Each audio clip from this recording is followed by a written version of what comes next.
And so I prepared myself to take my life. And as I was about to engage in this process that would have been a termination of me, my body, I was yanked out of my body. Some part of me, some essential part was yanked out. And I went right into this portal of light.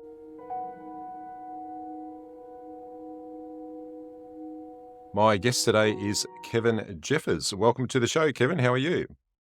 Hey, Rod, thanks for having me be here.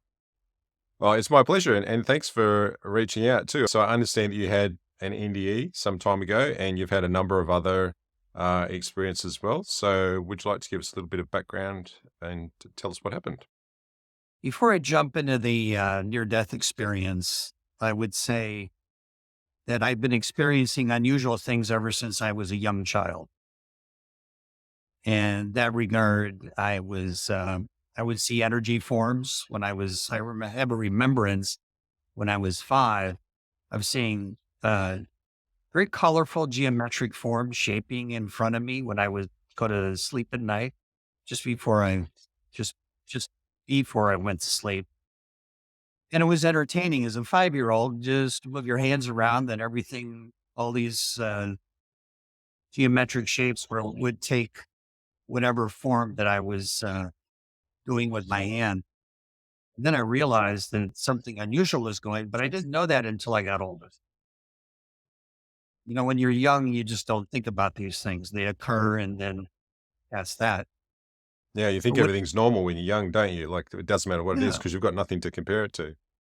you don't think it's not normal. You definitely, and plus, it had the benefit of keeping me quiet, so my mom didn't yell at me.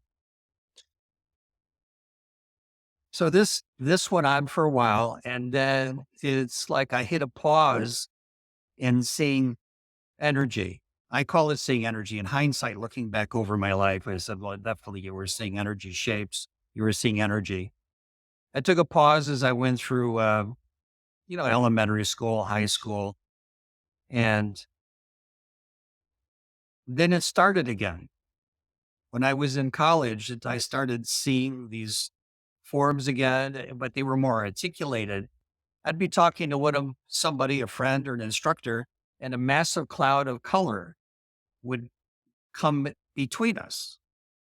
And as I experienced this more and more, I began to realize that the color had significance and meaning. And was later I found out, well, that's an aura. But at that time, I just said, wow, that's really a cool color. And I went to art school, so I would draw all this stuff out and add color and do this, do that. And that went on.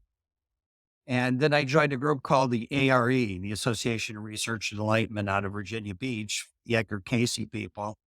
And we had meditations, weekly meditations, discussions about extraordinary things.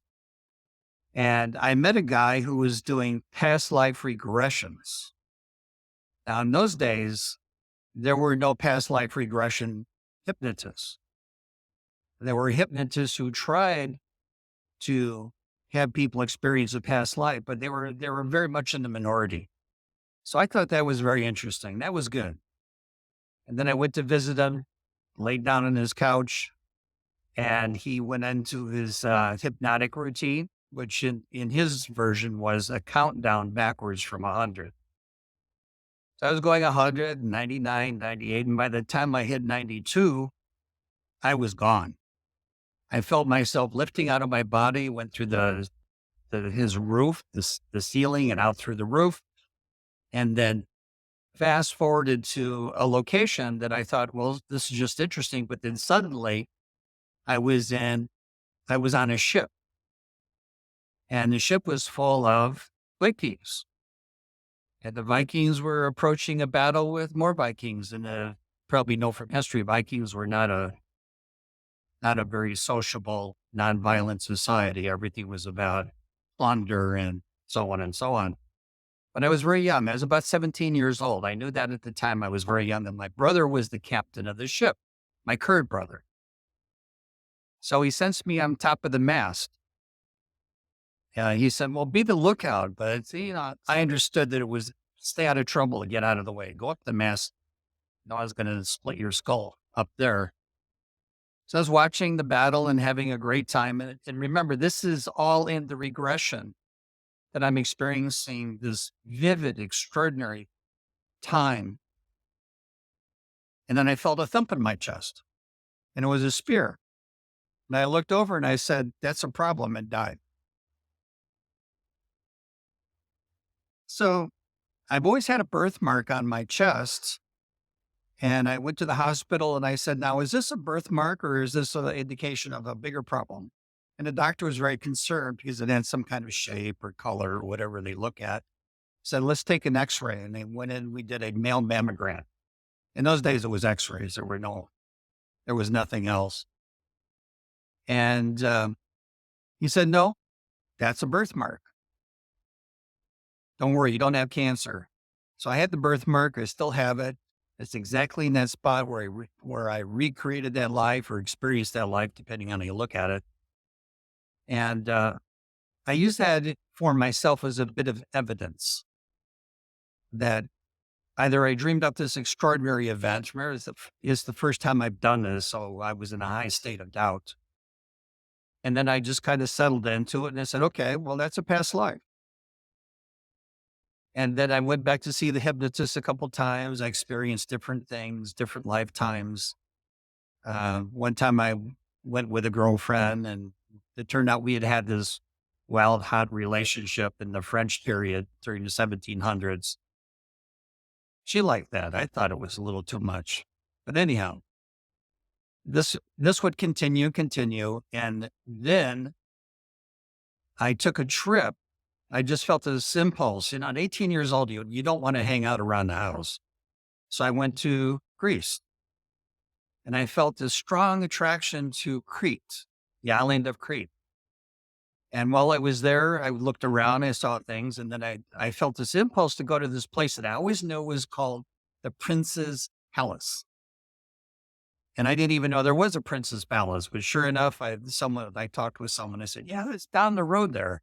So I walked down the road. It was a couple-hour walk, and I was walking with a friend of mine and trying to figure out how I'm going to find this place because I know it's there. The closer I get to it, the more I become aware of having an affinity for that place. And we get to a split in the road. One road goes straight to the left, the other one is a zigzag up the mountain. And I just transitioned to a different place where I was a child in a cart driven by an ox with my grandfather. And we were going to the city, and the city was up the hill. So I said to my friend, I said, "Let's go up the hill." He said, "No, no, no, that's not the way." I said, "I'll tell you what, I'll meet you there." So I went to the switchback road, went to over the hill, and there was the ruins of the city. And I explored it, and a lot of emotions running through me at the time. And I went to the Queen's Chamber. It's there. It's made out of alabaster. It has some artwork, some frescoes up on the wall. And I felt very sad. And I took a piece of rock and put it in my backpack. And I wouldn't do that these days, but in those days, I was just 17, 18. I didn't know any better. It's just a little piece, throw it in the backpack. Took it back home after many more months of travel through Turkey and experiencing these incredible memories. And then I went back home. Home was in Chicago. I was living with my mother at the time. My sister was there. My brother was there. My sister introduced the mother of a friend of hers who said she was a psychic. And I had never met a psychic. I didn't know what a psychic was. They just like got transmissions from somewhere and knew stuff. So I thought that was fascinating. So we're sitting, she came over. She wanted to speak with me because she had her reasons. I didn't know what they were. She said, "Oh, I heard you have a rock from Greece." I said, "Yeah, I have one of those." So I went out and I got it and I brought it back, and it's this white alabaster. It's really a nondescript white stone. And she said, "Do you mind if I do a psychometric reading?" So I looked at her and I said, "Come on, what's a psychometric reading?" She said, "It's when you hold a stone and you pick up the vibrations." And now it's getting strange for me. I mean, I could see energy, but I didn't know about this vibration stuff. So she was holding the rock And we were all quiet, waiting for stuff to happen, and stuff did happen. We're in the kitchen in Chicago. They have the double doors because it snows a lot there, very cold. The outer door opened, and it's one of these sprocket doors that's supposed to stay closed, but it opened and it stayed open. And then the inside door, which had been locked, that opened up too. Oh, And we're like five people in shock. How did that door open? Two doors that opened up. And then this cloud came in, and it was just extraordinary because you knew a presence was in that room. And then the psychic is kind of like concentrating. So I'm talking to her, and I said, "Who's her?" This woman came with the rock to ask your forgiveness. I said, "I don't know any ghosts." She said, "No, you had a relationship with this person when the prince's palace burnt down, of which she was responsible for the fire. You went to retrieve her and died. So she's come back to ask you for forgiveness." And I'm a little bit of shock myself. So I said, "Okay, forgiven. Let's go. Enough is enough." And then suddenly the smell of lilac came into the room. It was incredibly dense and intense. And I said, "Okay." I really felt bad about this. If this was a true story, I said, I felt bad about it. I said, "Okay, you're forgiven. Let it go. Just go." And then the presence went out of the room, and the inside door slammed closed and the outside door slammed closed. And we were like back to normal, except for this lilac smell. So I looked at everyone and I said, "I'm smelling lilacs right now." And they said, "Yeah, we can smell that too." And there were no lilacs in the room. It's in the middle of the winter. There's no like lilac plants. And that smell continued in the house for about a week for me. And I would go to this place in the house, it would follow me. And then I'd go to the next one and the smell would follow me. And being young and kind of embarrassed about these things, one time I was going to the bathroom and the smell came in. I said, okay, you're forgiven. Everything is good. I want some privacy when I go to the restroom. Can you just go?" And it was kind of like this sigh. And then the smell was gone. The presence was gone. And I never had that experience again. So that's like a wake up call. This is really real intense stuff. Then after that, so I just started not so much hearing things, but knowing things. It was like something would run through my mind, and I started hearing things. And that was interesting because I don't know, maybe at that age, everything is interesting. And that went on for a while. And the lady who I'd met who was the psychic, did the psychometric readings, was a healer, a traditional healer, Christian healer. And she wanted to teach me how to heal. And I thought that was a good deal because people benefit from a healing. If it actually occurred, I was good for it. So she spent a couple of years training me on healing, inflow of energy, using spiritual energy to heal a person. She taught me how that worked. And then I went out and I started doing that myself. And finally just ended up giving classes. I think I was about 30, 31 years old, and I was having a class with 30, 40, 50 people.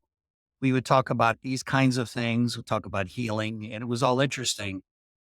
And until finally I just decided it was interfering with my life. So I cut the classes out, and I thought that was the end of it. Well, it wasn't the end of it. I've always been kind of a business minded person.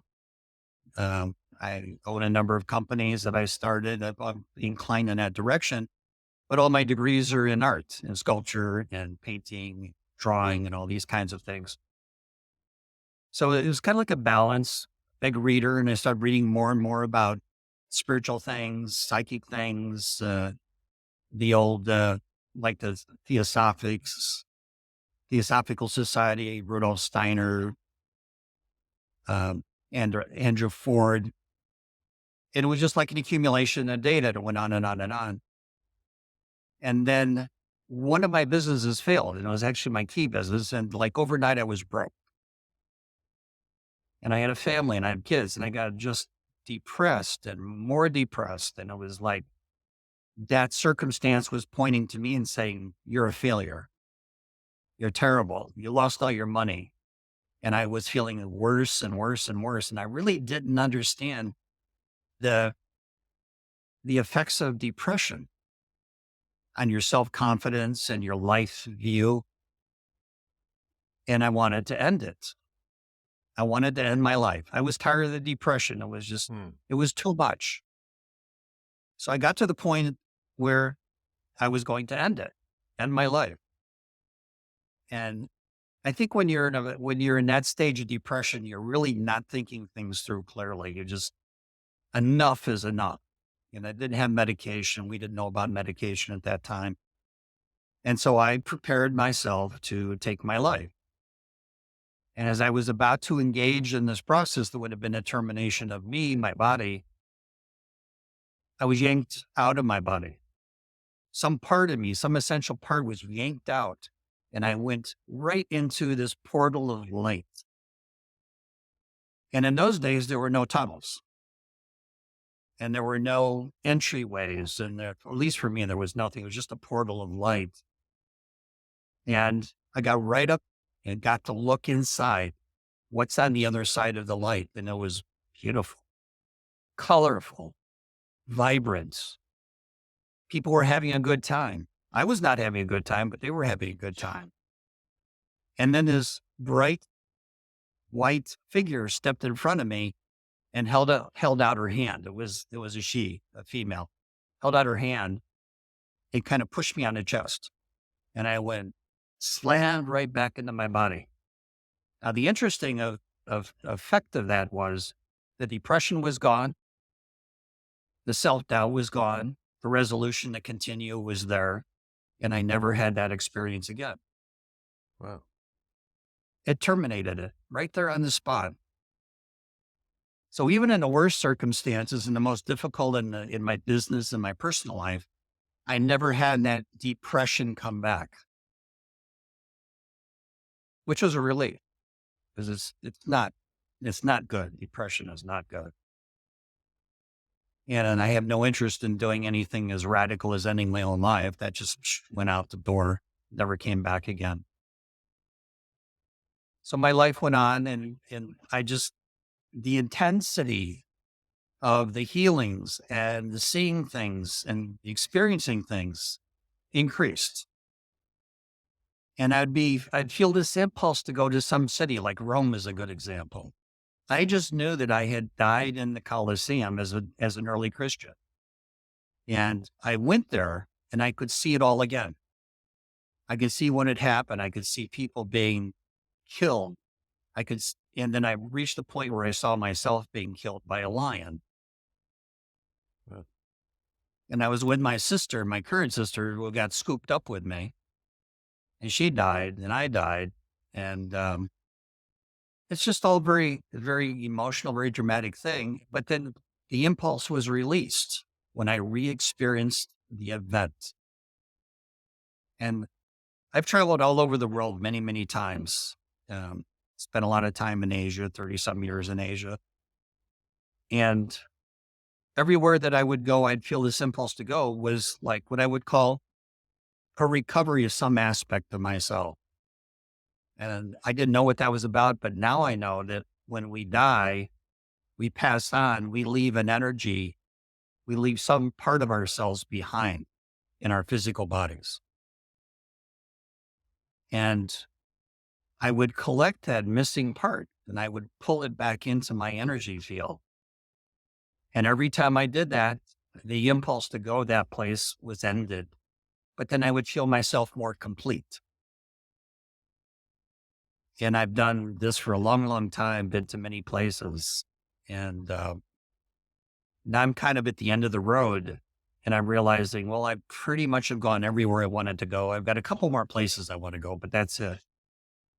And I wrote that into the book, some of those experiences. I wrote a healing experience into the book. Initially, it started out with this thing I call the pattern, which is an experience of higher levels of consciousness. And it's, in a sense, somewhat boring because everything is good. The spiritual life is a good life. The spiritual life is an all knowing present moment of now. So my editor said to me, well, Kevin, you better put in some of your personal experiences or people are going to read your book and fall asleep. I said, okay. And then remembering and writing it down was very difficult for me because I don't like talking about myself. I learned to. So I wrote down, I just went back to my notes, things that I've experienced, meditations, energetic exchanges, and started putting them into the book, a couple of healing experiences. That's pretty much a rough draft of what I've gone through for the last 50 some years. So I wanted to ask you about when you, before you were planning to take your life and you popped out of your body, that presence there, who do you think that was? Was that like a guide or your higher self, or have you got an inkling of who that might have been? I don't know.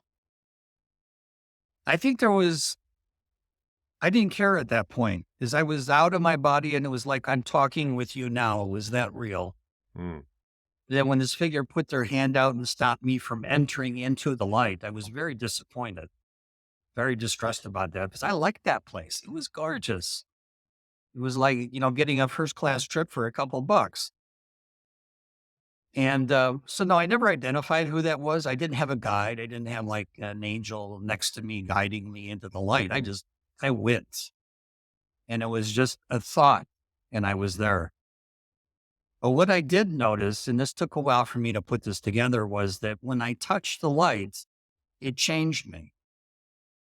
The connection with that figure who touched me and the light changed, shifted my reality to a greater understanding and a greater awareness of energy and compassion and love. And hence the increase of the efficacy of my healings was because I would go into people and be with them and heal them. mm, And I think all of that and knowing things, all of that was related to that experience of going into the light. I'd had experiences of traveling out of body before that, but they were more mundane. Just go out of the house, look around, go to this place, go to that place, meet some interesting souls. But going into the light expanded the whole game. It was a shift into higher consciousness, a higher consciousness than I had ever experienced before. And therefore, it's like a domino effect that it impacted my life for the rest of my life. Now I've been back many times. Now I go into the lights and it's not so dramatic.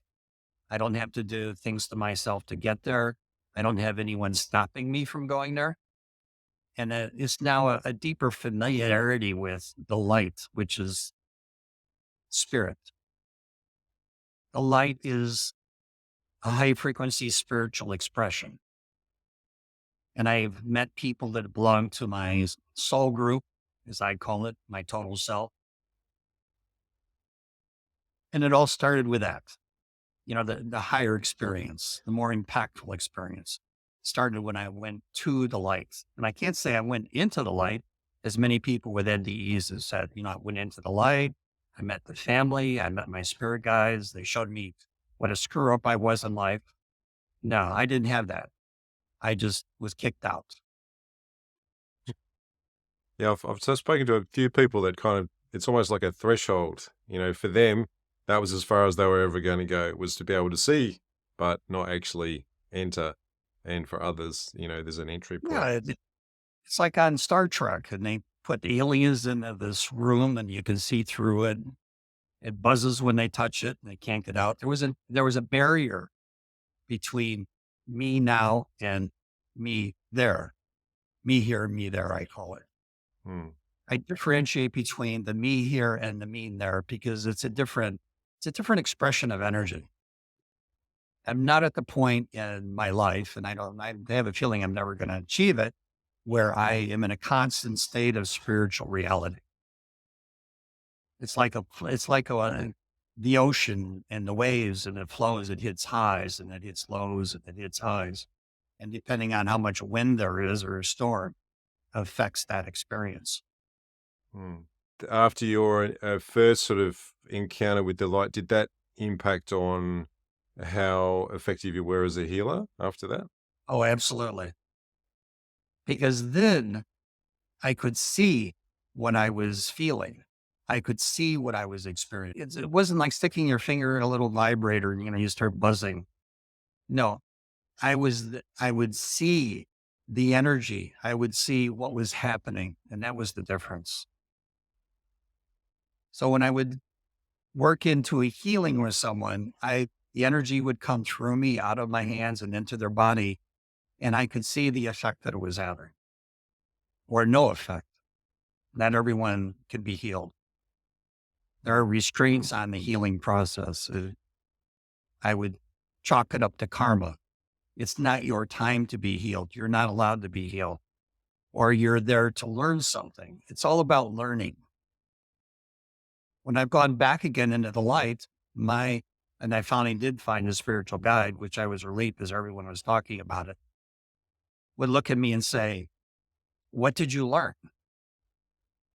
At every stage in my life, when I've encountered a spiritual being, the spiritual being wants to know, what did you learn? And there's nothing else. There's no shame. There's no guilt. There's no um, accusation of any kind of behavior because spirit understands we come back and we come back and we come back. And we are many things for the purpose of learning and experiencing. What did you learn? And I've talked with people that have had the NDE and they said that's pretty much essentially their experience is after all of the things that they go through in their head, looking at their lives, seeing reels, seeing movies of their past lives and their current life, is that the the individual or the group wants to know, what did you learn? What are you bringing back? So I've been reading the Book of Ra series of books over the last couple of months. It's pretty heavy going, and I think it was in book 3 they were talking about healing in particular, and that a healer really is doesn't actually do the healing. It's kind of like an interface for somebody to allow themselves to be healed, which I thought was an interesting idea. And what do you think about that? I totally agree.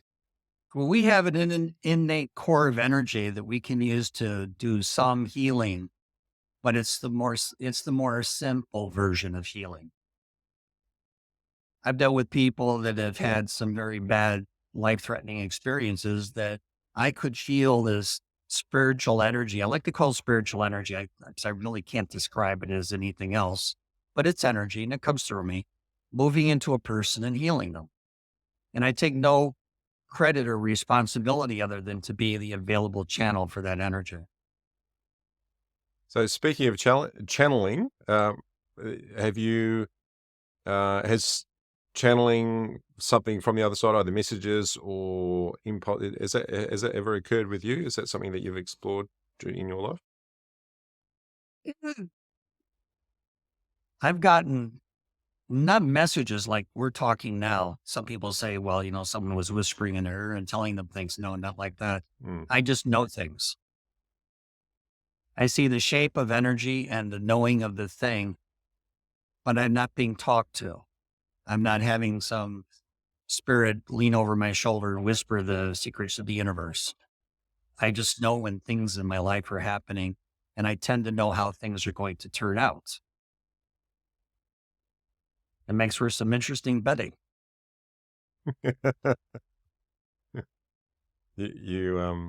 My understanding is that there is everything's possibility. Like there isn't, Mhm.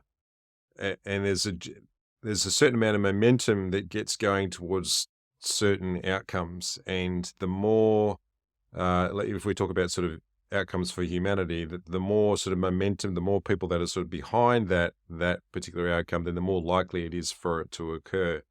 Rather than it being, well, this is actually a definite set in stone thing that occurs. Is that how you view it as well? My view is a little bit different. Everything in my experience comes out of imagination. If you can imagine it, you can do it because you have a shape and an energy to the imagination. And there are two things that are coupled together. And one is the imagination, you can imagine it, and the other one is the intention. A powerful intention guided by imagination will help things occur in your life that you want to occur. And another example of that is that you want more money. You got to pay the bills. You're broke. You don't know what to do. The kids are sick. You need some food. I've discovered that through intention, directed intention, generated or powered by the imagination, is that I can create that. And I wasn't quite sure that that was reality or my wishful thinking, but over the years, it's proved to be the reality. When I'm healing, I intend for healing to occur. When I want to have some success in a venture, I intend for that to occur. I might feel after I've gone through this process of imagining and intending that it's not going to happen because it's not right to happen. The guiding principle of our experience is what we know as karma. You're here to learn. You're not here to have a joyride. Is it for some people, in terms of learning, like we come here to learn, and I agree with that. And why is it that some people seem to have particularly, I don't know, if brutal is the right term, but particularly difficult lives, whereas others seem to have a easier time of it? Well, look at it this way. You're an eternal spirit. You never die. You're immortal and you're a spirit, which implies not having one of these things. And you decide you want to be born. You want to experience something. You want to balance the scales of karma. You want to contribute to society. I mean, you want to do something. But then the deciding portion of entering into the physical life is what is going to be your skill set? What is going to be your access to energy? How difficult or easy is your life in relationship to what you need to learn? So some people, many people have a very difficult life, but then I step back and I look at what I see and I realize that they chose that life. They chose that level of difficulty. It's like when you go into the masters or the pros, the level of difficulty increases proportionally. You're not in the backyard playing baseball. You're in the big leagues. You are playing baseball with professionals. It demands more skill, more attention. And that's what life is. You decide to come in with a set amount of skills and energy and talent to accomplish your goals. And maybe you want to accomplish greater goals, but you have limited resources. How do you accomplish a greater goal with limited resources? You stress, you push, you intend to accomplish those goals, because those goals that you want to accomplish are built as like a blueprint for your life. Your current life is a blueprint for accomplishing something. And maybe what you need to accomplish is to be poor or to be starving in a big city or to be a victim of violence. That's what you need. And that's kind of a brutal look, and people scratch their head and say, well, how can you say that? And I said, it's simple, because you're an immortal being. Your soul is forever.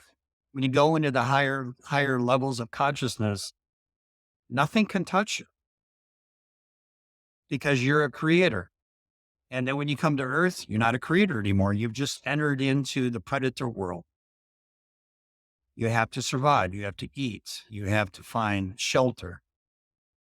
There's a lot that you have to do when you come to this earth. And it's true of every form of consciousness, whether it's an animal or a frog or a plant. Even rocks have consciousness, but they have their own battles of consciousness. It's all about the uplift of consciousness on the planet Earth to bring us to the next level of reality. We're working hand in glove with everything to accomplish that uplift of consciousness. And that's what, in my view, what we're going through now is a shifting in our realities in the uplift of consciousness. We're seeing a lot of crazy stuff. Hmm. And we're also seeing a lot of good stuff. Constantly in the news is this polarization that's occurring between the people who want to be in charge and the people who want to be left alone and live their lives, or the rights and wrong, or the righteous and the not righteous. This polarization that I'm seeing in the world these days is nothing more than man's struggle to lift consciousness above what he came into. You take a longer view, if you project yourself out, this is not surprising at all. But if everything is gauged and tested in the immediacy of your reality, your life now, it makes no sense. Yeah, you have to take that alternative viewpoint, isn't it? Rather than sort of saying, okay, looking at the totality of your experiences this particular lifetime, when you look at that in the context of, well, it's one of many, many lifetimes, it does take on a different color, the experiences that you're Sure, when acting you out. people that are suffering, you say, "Why are they suffering?" And I'm not suffering. It's just like you want to suffer with them or have some level of compassion in their experience, and it makes no sense. Why am I sitting good and looking good, and they're looking bad, and they're not in a good place? It's really, in my view, a function of what they chose to encounter when they were born. The parents, the relatives, the city, the social, economic influences, the political influences. They know that this is the place they need to be to experience what they should experience, what they chose to experience. So Then when you die, you're out of it. yeah. You go into the light, you're out of it. And then you meet all of your old buddies that have been around for hundreds of thousands of years, and you hang out and have the angelic equivalent of a beer and talk about your experiences. I find the idea of being able to access past lives fascinating and always have. I've never actually done any sort of regression myself. But given that we come here and the forgetting of our previous lives seems to be kind of part of that experience, why is it then that we do, some of us are able to recall what those past lives were? It sort of seems like, well, why forget if we actually can get access to that? Well, that goes back to what I had mentioned before. You come in with a blank page, and everyone has a different skill set, and everyone has a different agenda and different reality. And many people come in choosing to find themselves, find their spirit, find the light. That's their struggle. That's what they chose to have. And once again, some people come in and they've got all that part handled and they got to take care of another part, maybe a physical handicap, maybe a mental disability. And the list goes on of things that are occurring in life now that are on the outside horrendous, terrible. But an interesting thing is that people with that kind of challenges, I call them challenges because they're challenging them themselves, tend to be more open, more compassionate, more loving than people that have everything together. If I ever run across anyone who says they have it all together, the radar starts working overtime. Watch that person, see what's going on there, because no one has it together. We build our life constructing ourselves, our bodies, our appearances, how we present ourselves. It's all a construct, a belief system that we pull into ourselves ever since we're little babies. What mom and dad said, and what siblings said, and then what the school said, and then what society says. We construct ourselves. But then when we die, when we pass, we release the constructs. But what's left is the knowledge. So, for those who are wanting to explore their own spiritual path or get in touch with what their spiritual path, I'm one of those people. What advice do you have for those people? Don't quit.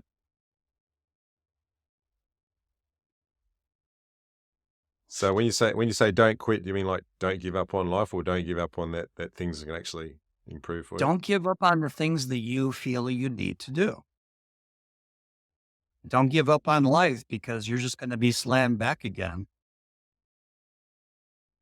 Um, Many psychics have said they've talked to people that have committed suicide, and the theme is regret and a very light spanking by spirit. We gave you the body, we gave you the life, we gave you the opportunity to be more than your impulse, and you blew it. Now you have to go back, and the game is going to be up for you. It doesn't get better, it gets worse until you reach that point where you're just going to live your life in a righteous fashion. And some people commit suicide for righteous reasons. Not everyone is a bad person. Many people suicide out of the righteousness of their life. And that's more understandable than someone who just thinks their life because things are going well and are feeling bad about themselves, or they're experiencing some level of depression or sadness. Mm. So I would say to people that want to experience these things and learn these things is that it starts with an interior discipline. And usually that looks like meditation. I have a meditation chair. It's a gray colored lazy boy. That's where you'll pull the handle and the legs swing up. Yep. And I've been using it for years and years and years. But I would not have gone in this direction I went and the experiences I've had without that discipline of meditation, because that's when I quiet my life. I quiet myself. I put aside my worries and concerns, and I'm available to the experience of spirit. So be available. I would say, this is going to sound a little strange, but pulling spirit into your life is almost like a beauty contest. You want to look good. You want to be attractive. You want to be worthy. Spirit will go into the open hand. It's not going to batter on your door usually and say, come on, wake up, come on out, no, it doesn't work that way. We need to draw a spirit into our life to experience these incredible spiritual things. And the denser we are, and I was one of those guys who was just very dense. It took a lot of shaping and reshaping and creating an attraction to spirit. And then one day it was a whisper in my ear. Hi, I'm here for you. I think I was 21, 22, something like that. And then that awareness just never left, even in the moments where I doubted myself and doubted everyone around me. That presence never left. So now when I travel, I call it traveling. That presence is with me, kind of like a guide. I think the term guide is very appropriate. When it's a true spiritual guide, then there's pointers on where to go. Now, you're presented with a puzzle, and it's up to you to figure it out. So you look to your guide, and your guide said, well, maybe you want to consider this, and maybe you don't want to do that. Well, there's kind of a tussle that goes on. And then finally, you follow the guide, and things work out. So the guides don't tell us what to do, but they do help us find the answers out for ourselves. Yeah, they provide clues. Like that clue game where there are so many people in a room and someone killed somebody and they're trying to figure out who it is and you have to collect the clues. It's your life.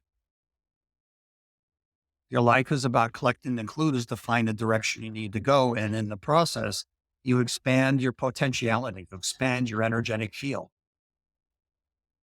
Kevin, so if people want to ask you questions, is that something you're open to? And what's the best way for them to get in touch with you? And if you've got anything, what else have you got going on that people can Well, I have access a to? website. It's info at the pattern, THE pattern, PATTERN .pub. PUB is short for publisher. So info at the pattern .pub. And then I look at everything that comes in. I have some other folks that work with me. They look at what's coming in and we make an earnest effort to reply to questions. Great. And do you have any other programs or anything people like if they're wanting to, you know, do something further or learn something further? Have you got anything like that? No, I have a website called thepattern.pub, and the website has podcasts, it has interviews, postings, things that I've written out of the book. And from my point of view, it's interesting because when I was writing that book 30 years ago that I culminated in publishing it last year, a lot of the times I didn't even understand what I was writing. I do now, mostly. Was it the act of writing it out actually helped you understand it? Is that what you mean? You know, and some of it was like a transmission, and it would almost unconscious. I would sit down and I would write, or they didn't have computers in those days, so everything was typewritten. But still, now I've trained myself to be receptive to a communication that I get my telephone out and I go to messages, dictation. I dictate. Mm, mm. Wish I'd had that 30 years ago, man.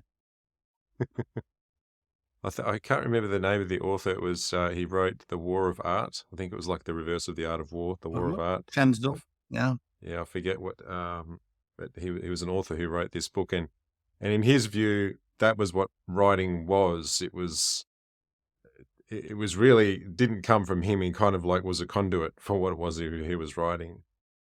When you're available as a conduit, it's a heck of a lot more interesting than if it's coming from here.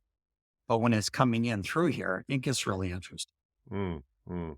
because Uh, you're really not blocking anything at that point. You're available. It just transmissions or messages, they come in because you're not blocking it.